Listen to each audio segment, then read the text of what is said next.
આપણે સરસ મજાના દૂધીના મુઠિયા બનાવવાના છે, તો તેના માટે મેં અહીં 1 વાટકી ચણાનો લોટ લીધેલો છે, 1 વાટકો બાજરાનો લોટ લીધેલો છે અને 1 વાટકો ઘઉંનો ઝીણો લોટ લીધેલો છે. ત્રણેય લોટનું માપ બરાબર રાખવાનું, તો આપણા મુઠિયા પરફેક્ટ થશે. અને મુઠિયામાં તીખાશ લાવવા માટે લસણ અને મરચાંની પેસ્ટ લીધેલી છે. અહીં મેં તીખી મરચીનો ઉપયોગ કરેલો છે. ખટાશ લાવવા માટે 1 લીંબુ લીધેલું છે અને 2 ચમચી ખાંડ લીધેલી છે. ઝીણા વાતરેલા લીલા ધાણા લીધેલા છે અને ઝીણી સમારેલી લીલી મેથી લીધેલી છે અને 500 ગ્રામ દૂધી લીધેલી છે. સૌપ્રથમ તો પહેલા આપણે દૂધીને ખમણી લેશું. સૌપ્રથમ પહેલા દૂધીની ઉપરની છાલ ઉખેડી લેશું. આ રીતની આછી આછી છાલ ઉખેડી લેશું. આપણે મુઠિયા બનાવવા માટે એકદમ કૂણી દૂધીનો ઉપયોગ કરવાનો. મોટા બીવાળી દૂધી આવે તેનો ઉપયોગ નથી કરવાનો.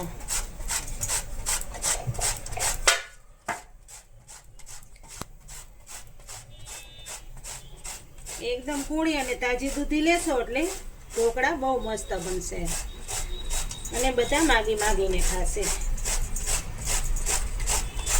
જુઓ, બી બિલકુલ નથી. આ રીતનું દૂધીમાંથી એકદમ ઝીણું ખમણ તૈયાર થઈ ગયું છે.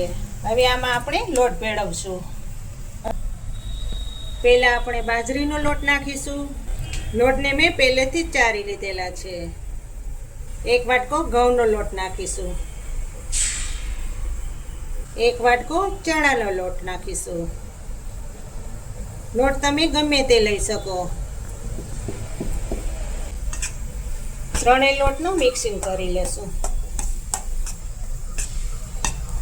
હવે તેમાં આપણે દૂધીનું ખમણ નાખી દેશું.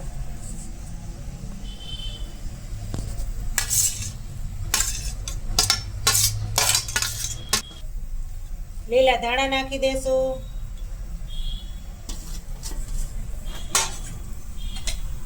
લસણ મરચાંની પેસ્ટ નાખીશું. લીલી સમારેલી મેથી નાખીશું. 1 લીંબુનો રસ નાખશું.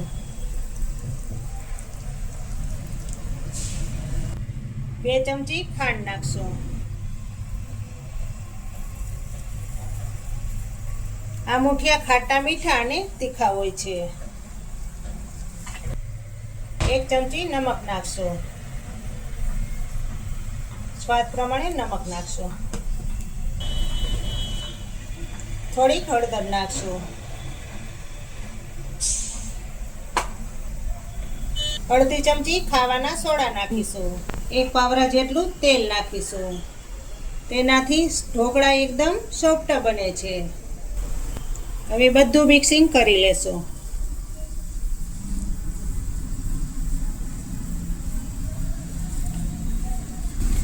જો આમાં વધારે પાણીની જરૂર પડશે તો જ પાણી લેશું. આપણે આ મુઠિયામાં લાલ ચટણીનો બિલકુલ ઉપયોગ નથી કરેલો. જો પાણીનો પણ બિલકુલ ઉપયોગ નથી કરેલો, કારણ કે દૂધીમાંથી જે પાણી નીકળ્યું તેમાંથી લોટ તૈયાર થઈ ગયો છે. આ રીતનો લોટ બાંધવાનો. આ રીતનો તમે લોટ બાંધશો એટલે મુઠિયા સરસ બનશે અને ફૂલેલા ફૂલેલા બનશે. મુઠિયા બાફવા માટેનું પાણી મેં પહેલેથી જ ગરમ કરવા મૂકી દીધું છે. પાણી પણ હવે સરસ ગરમ થઈ ગયું છે. તો હવે મુઠિયા બનાવવાની શરૂઆત કરશું. મુઠિયા આપણે આ ભાતિયામાં કરવાના છે.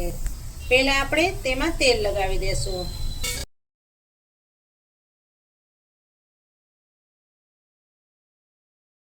હવે મુઠિયા બનાવી લેશું.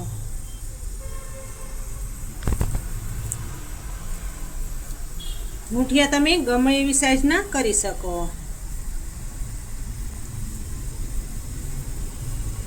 ભાતિયામાં ગોઠવતા જઈશું.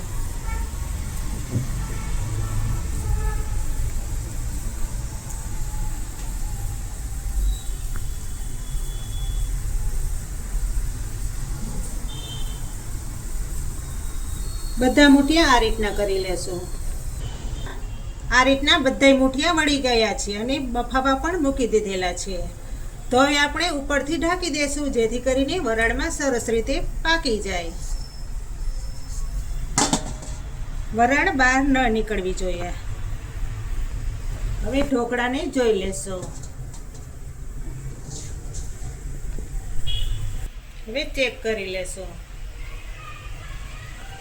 જુઓ, ચાકુ બિલકુલ કોરું પાછું આવે છે, તો માની લેવાનું કે ઢોકળા મુઠિયા હાઈ ક્લાસ પાકી ગયા છે. ગેસ બંધ કરી દેશો અને મુઠિયાને ઠંડા કરવા મૂકીશો. ઠંડા થઈ જાય પછી આપણે મુઠિયા થાળીમાં રાખશો. આપણા મુઠિયા હાઈ ક્લાસ ઠંડા થઈ ગયા છે, તો હવે એક ડીશમાં સર્વ કરશો.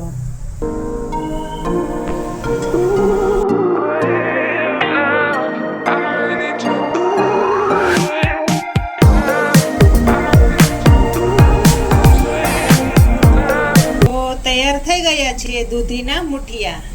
એક મુઠિયાને ભાંગીને પણ જોઈ લેશો.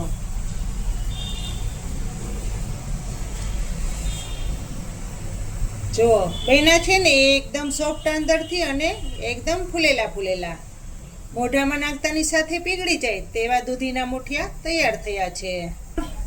આ મુઠિયા તમે એમનેમ ખાઈ શકો અને વઘારીને પણ ખાઈ શકો.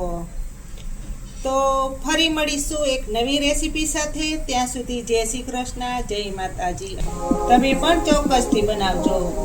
બધાને ખાવાની ખૂબ જ મજા આવશે.